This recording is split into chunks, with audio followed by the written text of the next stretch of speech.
Hello students, আমি Nitish sir জ্ঞানজ্যোতি coaching সেন্টারের পক্ষ থেকে তোমাদের প্রত্যেককে জানাই আরো একবার স্বাগত। তো স্টুডেন্টস, আজকে আমি তোমাদের সঙ্গে আলোচনা করব সিধু কানু বিরসা ইউনিভার্সিটির অধীনস্থ যে সমস্ত ছাত্রছাত্রীরা যারা বিভিন্ন কলেজগুলোতে 6 সেমিস্টারে পড়াশোনা করছো মেজর হিস্ট্রি নিয়ে, তাদের জন্য আজকে মেজর পেপার 10 হিস্ট্রি অতি গুরুত্বপূর্ণ একটা প্রশ্ন নিয়ে আলোচনা করব। সেটা হচ্ছে, কেন ইস্ট ইন্ডিয়া কোম্পানি মানভূম জেলা গঠন করেছিল। ঠিক আছে, ভীষণ গুরুত্বপূর্ণ আজকের ক্লাসটি। যারা এখনো পর্যন্ত আমাদের চ্যানেলটিকে সাবস্ক্রাইব করনি তারা অবশ্যই চ্যানেলটিকে সাবস্ক্রাইব করে পাশে থাকা বেল আইকন অল প্রেস করে দাও, যাতে নেক্সট টাইম থেকে কোনো ভিডিও আপলোড করে তার নোটিফিকেশনটা তুমি সবার আগে পেতে পারো। এছাড়া যারা ভাবছো যে অনলাইনে আমাদের ক্লাস জয়েন করবে, তারা অবশ্যই যোগাযোগ করো আমাদের অফিসিয়াল নাম্বার 7076398606 নম্বরে অথবা 6295916282 নম্বরে। তোমাদের টোটাল কোর্স ফি রয়েছে তোমাদের এই সাধ্যের মধ্যে জাস্ট কিন্তু আমাদের 299 রুপিস পার পেপারের জন্য আমরা চার্জেস নিচ্ছি। তোমরা পিস্টিক্যাল এডুকেশন বলে প্লে স্টোরে অ্যাপ রয়েছে আমাদের, সেই অ্যাপটা ইনস্টল করো এবং সেখানে গিয়ে নিজেদের ইউনিভার্সিটি সিলেক্ট করে তুমি কোন সেমিস্টারের স্টুডেন্ট কি আছে না আছে সমস্ত কিছু সিলেক্ট করো, তুমি কিন্তু অটোমেটিক্যালি পেয়ে যাচ্ছ আমাদের এই পিস্টিক্যাল এডুকেশন অ্যাপ থেকে। তো দেরি না করে আজই যোগাযোগ করো আমাদের সঙ্গে এবং যুক্ত হয়ে যাও আমাদের অনলাইন ক্লাসে। চলো শুরু করছি আজকের ক্লাসটা, ভীষণ গুরুত্বপূর্ণ। সেটা হচ্ছে, কেন ইস্ট ইন্ডিয়া কোম্পানি মানভূম জেলা গঠন করেছিল, এই নিয়ে কিন্তু আজকের এই আলোচনার বিষয়টি। দেখো, প্রথমত এখানে কি বলছে, কেন ইস্ট ইন্ডিয়া কোম্পানি মানভূম জেলা গঠন করেছিল। কোশ্চেনটা বলছে, ইস্ট ইন্ডিয়া কোম্পানি কর্তৃক 1833 সালে কিন্তু মানভূম জেলা গঠনের সিদ্ধান্ত ছিল একটি সুপরিকল্পিত প্রশাসনিক এবং রাজনৈতিক পদক্ষেপ। ঠিক আছে, ওদের একটা রাজনৈতিক চালও ছিল, ওদের একটা অ্যাডমিনিস্ট্রেটিভ চালও ছিল, এটা আমরা বলতে পারি। মূলত জঙ্গলমহল অঞ্চলের কিন্তু অশান্ত পরিবেশকে নিয়ন্ত্রণ করা এবং শাসন ব্যবস্থাকে আরো সুদৃঢ় করার উদ্দেশ্যেই কিন্তু এই নতুন জেলাটি গঠন করা হয়েছিল। নিচে এই মানভূম জেলা গঠনের প্রধান কারণগুলি আমরা আলোচনা করব। তাহলে এই জঙ্গলমহল জেলার অশান্ত একটা পরিবেশ ছিল, এই জঙ্গলমহল জেলার অশান্ত পরিবেশের যে ধারা রয়েছে সেটাকে পরিবর্তন করে কি করলো, এই মানভূম জেলা গঠন করলো। এবার এই গঠনের উদ্দেশ্য কি ছিল সেই নিয়ে কিন্তু আজকের এই ক্লাসটা। ঠিক আছে, চলো কি বলছে। প্রথম যে পয়েন্টটা বলেছে সেই পয়েন্টটা হচ্ছে বিদ্রোহ দমন এবং আইন শৃঙ্খলা রক্ষার উদ্দেশ্যে। প্রথমত আমি কি বললাম, যে জঙ্গলমহল জেলাতে আমাদের কি হয়েছিল, যেখানে প্রচুর পরিমাণে অশান্ত পরিবেশের সৃষ্টি হয়েছিল এবং জনগণ এখানে খুব বিদ্রোহী ছিল এবং তখন ইংরেজ ইস্ট ইন্ডিয়া কোম্পানি কে চেয়েছিল যে না, জঙ্গলমহলে আমরা কিন্তু আর কোনো প্রশাসনিক ব্যবস্থা পরিচালনা করব না, আমরা সেখান থেকে অন্য এক জায়গায় প্রশাসনিক কেন্দ্র এবং রাজনৈতিক কর্মকাণ্ড হিসেবেই কিন্তু আমরা মানভূমটাকে রাখতে চাই। তো কি বলছে, মানভূম জেলা গঠনের প্রধান কারণ ছিল এই অঞ্চলের অবাধ্য এবং বিদ্রোহী জনজাতির নিয়ন্ত্রণ করা।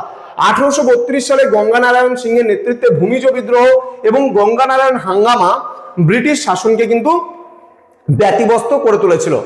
এর আগে কিন্তু চুয়ার বিদ্রোহ এবং কোল বিদ্রোহের ফলেও কিন্তু জঙ্গলমহল অঞ্চল কিন্তু অশান্ত ছিল।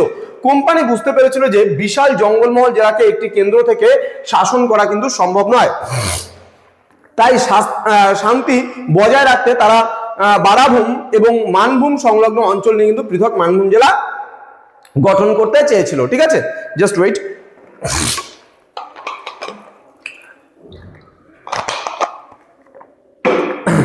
ওকে, দেখো নেক্সট কি বলেছে, 2 নম্বর পয়েন্ট, প্রশাসনিক বিকেন্দ্রীকরণ ও রেগুলেশন অ্যাক্ট, রেগুলেশন 13 এটা বলা হয়েছে। হ্যাঁ, কি বলছে, ব্রিটিশ সরকার 1833 সালে রেগুলেশন 13 জারি করে কিন্তু জঙ্গলমহল জেলা বিলুপ্ত করার সিদ্ধান্ত নিয়েছিল, যে না, এই জেলাটাকে আমরা রাখবো না, এটাকে পুরোপুরি বিলুপ্ত করে দেবো, উঠিয়ে দেবো এই জেলাটাকে। কোম্পানি মনে করেছিল যে জেলার আয়তন ছোট করলে প্রশাসনিক কাজকর্মে গতি আসবে এবং জনগণের ওপর নজরদারি কিন্তু বাড়ানো সহজ হবে। এই লক্ষ্যে কিন্তু জঙ্গলমহলের অংশ বিশেষ এবং সংলগ্ন কিছু পরগনা নিয়ে কিন্তু মানভূম জেলা গঠিত হয় এবং তোমার মান বাজারকে এর প্রথম প্রশাসনিক দপ্তর করা হয়েছিল। পরবর্তীতে 1838 সালে তা পুরুলিয়ায় স্থানান্তরিত হয়েছিল। তাহলে পরবর্তীকালে কিন্তু এই জায়গাটা পুরুলিয়ায় পরিণত হয়েছিল। নেক্সট পয়েন্ট কি রয়েছে, বলছে রাজস্ব সংগ্রহ ও জমিদারদের নিয়ন্ত্রণ। বলছে মানভূমের স্থানীয় জমিদারেরা ব্রিটিশদের প্রবর্তিত উচ্চ হারের ভূমি রাজস্ব দিতে প্রায় অস্বীকার করতেন এবং কোম্পানির বশ্যতা স্বীকার করতে চাইতেন না।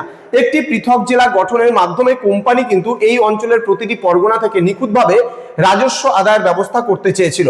জেলা কালেক্টরের সরাসরি তত্ত্বাবধানে এই অঞ্চলের ভূ সম্পত্তি এবং বনজ সম্পদের উপর কিন্তু নিয়ন্ত্রণ প্রতিষ্ঠা করে কোম্পানির অন্যতম অর্থনৈতিক একটা উদ্দেশ্য ছিল, এটা আমরা বলতে পারি। লাস্ট যে পয়েন্টটা আমরা নিয়েছি সেটা হচ্ছে দক্ষিণ পশ্চিম সীমান্ত এজেন্সি, যেটাকে SWFA বলা হয়, এটা গঠন করেছিল। ঠিক আছে, বিদ্রোহ প্রবণ অঞ্চলগুলিকে, যে সমস্ত এলাকাগুলোতে বিদ্রোহ হয়েছিল সেই এলাকাগুলোতে কি করেছিল, শাসনের জন্য ব্রিটিশরা দক্ষিণ পশ্চিম সীমান্ত এজেন্সি বা সাউথ ওয়েস্ট ফ্রন্টিয়ার এজেন্সি নামক একটি বিশেষ প্রশাসনিক বিভাগ কিন্তু তৈরি করেছিল এবং মানভূম জেলাকে এই এজেন্সির অধীনে রাখা হয়েছিল। এই ব্যবস্থার ফলে কিন্তু সাধারণ আইন কানুন থেকে এই অঞ্চলকে মুক্ত রেখে সামরিক ও আধা সামরিক কায়দায় কিন্তু শাসন করার সুযোগ পায় কোম্পানি। এর মূল উদ্দেশ্য ছিল আদিবাসী প্রধান এই অঞ্চলটিকে সরাসরি ব্রিটিশ হাই কমান্ডের অধীনে রেখে যে কোনো সম্ভাব্য অভ্যুত্থান কিন্তু অঙ্কুরেই বিনষ্ট করা হয়। অঙ্কুরে বিনষ্ট মানে কি, যখনই কোনো বিদ্রোহ মাথা চাঁদে উঠতে নেয় সেই বিদ্রোহটাকে দমন করাই কিন্তু ছিল এর মূল উদ্দেশ্য। কি বলছে, পরিশেষে বলা যায় মানভূম জেলা গঠন ছিল কোম্পানির একটি প্রতিরক্ষামূলক এবং কৌশলগত চাল। তো এই প্রশাসনিক পরিবর্তনের মাধ্যমে কিন্তু বর্তমান পুরুলিয়া ও ঝাড়খণ্ডের কিছু অংশের আধুনিক প্রশাসনিক কাঠামোর কিন্তু সূচনা হয়েছিল, এটা আমরা বলতে পারি। তো এই ছিল আজকের ক্লাস, যেখানে আমরা মানভূম জেলা গঠন কেন করেছিল তার কারণগুলো আজকে আলোচনা করলাম।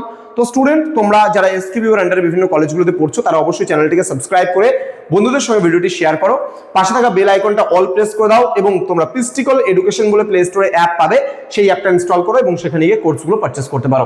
দেখা হচ্ছে খুব তাড়াতাড়ি আরো একটা নতুন ক্লাস নিয়ে তোমাদের সঙ্গে। তোমরা প্রত্যেকেই ভালো থেকো, সুস্থ থেকো। Thank you so much, thanks for watching. After all, thank you.